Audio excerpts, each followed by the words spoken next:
Swastiastu. Assalamualaikum warahmatullahi wabarakatuh. Salam sejahtera bagi kita semua. Shalom, namo buddhaya, salam kebajikan, dan salam harmoni. Baik, terima kasih atas kesempatan yang telah diberikan kepada saya. Pada video presentasi kali ini, saya akan memaparkan materi terkait persediaan. Nah, sebelum itu, izinkan untuk saya memperkenalkan diri terlebih dahulu. Perkenalkan, nama saya Nengah Putriani dengan NIM 22570210002. Pada video presentasi ini, adapun pembahasan yang akan saya bahas itu adalah yang pertama, definisi dan permasalahan pokok dalam akuntansi persediaan, metode pencatatan persediaan, dampak kesalahan akuntansi persediaan atas laporan keuangan, biaya-biaya yang termasuk dalam komponen biaya perolehan persediaan, serta yang terakhir adalah asumsi arus biaya dalam menilai persediaan. Baik, untuk mempersingkat waktu, langsung saja kita ke materi yang pertama, yaitu definisi dari persediaan.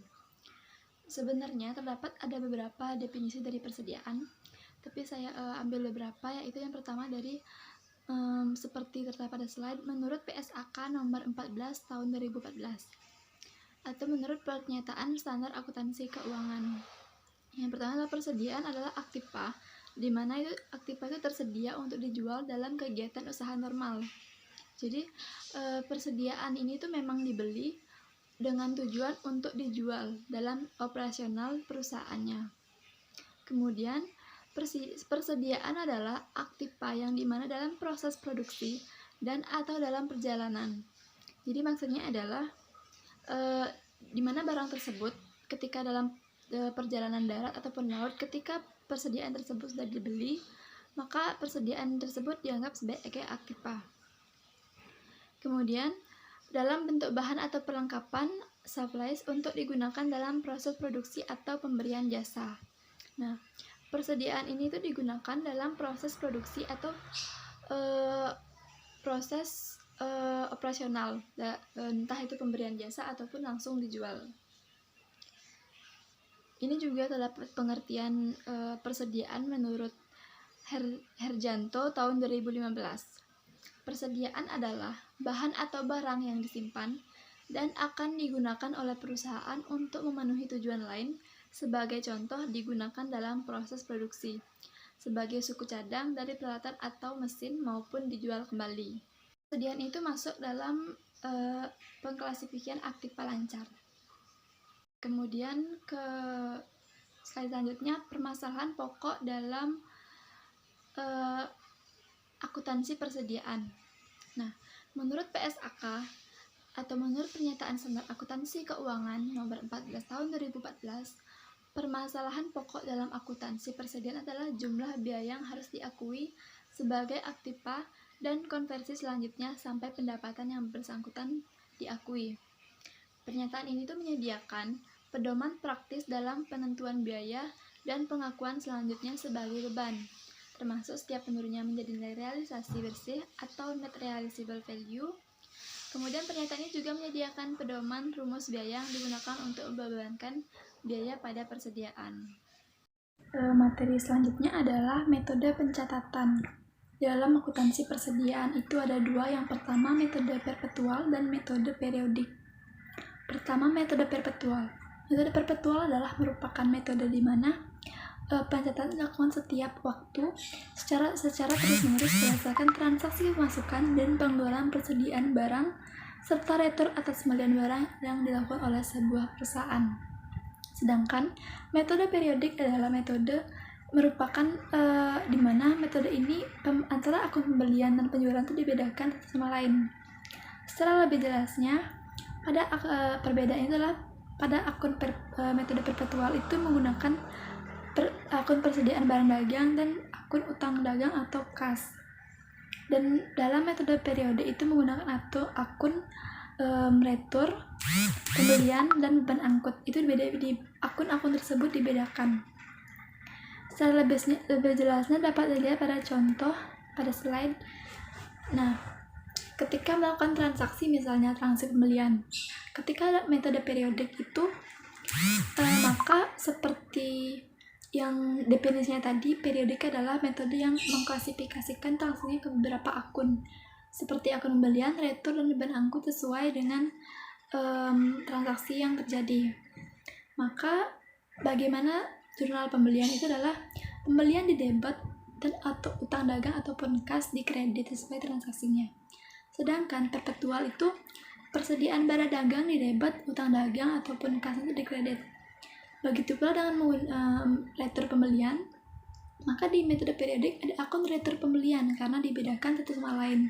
Sedangkan di perpetual dijadiin satu dengan akun persediaan barang dagang sesuai entah itu di posisi debit ataupun di kredit sesuai dengan transaksinya nanti. Kemudian dampak kesalahan akuntansi persediaan atas laporan keuangan. Nah, apa sih dampaknya bagi laporan keuangan? Itu yang pertama, menurut Kieso, itu berpengaruh pada laporan laba rugi. Berdasarkan sistem persediaan periodik, baik persediaan awal maupun persediaan akhir akan tampak pada laporan laba rugi.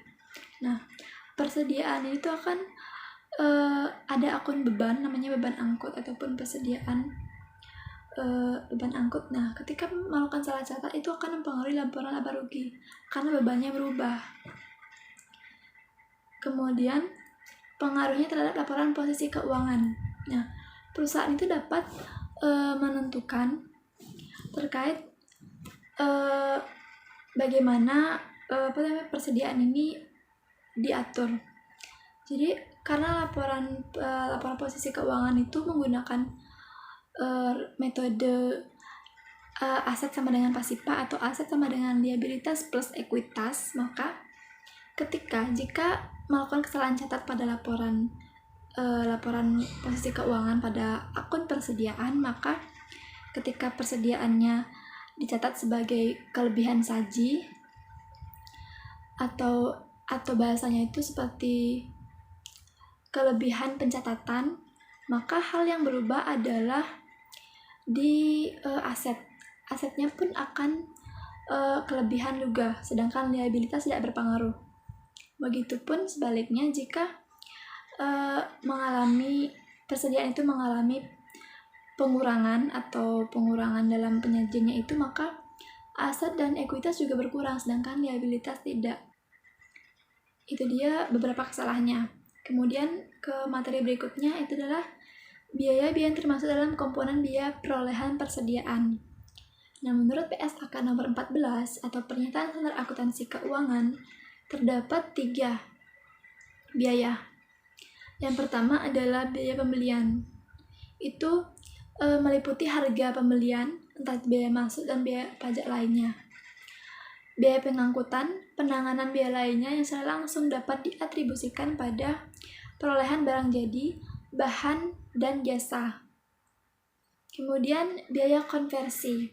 Yang kedua, biaya konversi. Biaya konversi itu meliputi biaya yang secara langsung terkait dengan unit yang diproduksi dan biaya overhead produksi tetap pada periode yang dilakukan secara sistematis yang terjadi dalam proses konversi bahan menjadi barang jadi.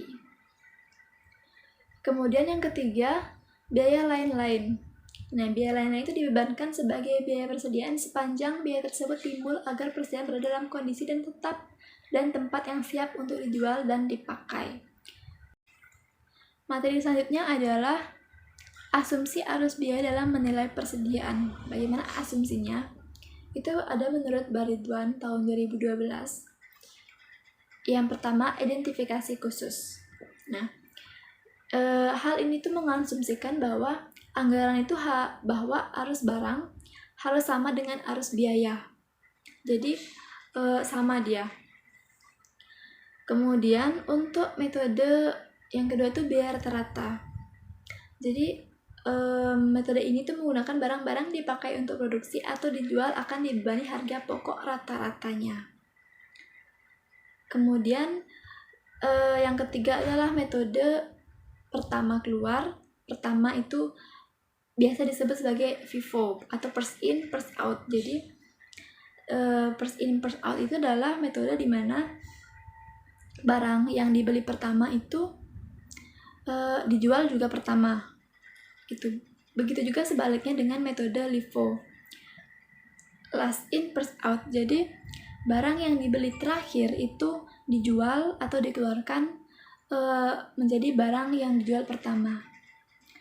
Baik, karena pemaparan materi sudah habis, sudah semua kita bahas di agenda pembahasan, maka video presentasi ini saya tutup. Apabila ada pertanyaan dari teman-teman bisa ditanyakan di pertemuan selanjutnya.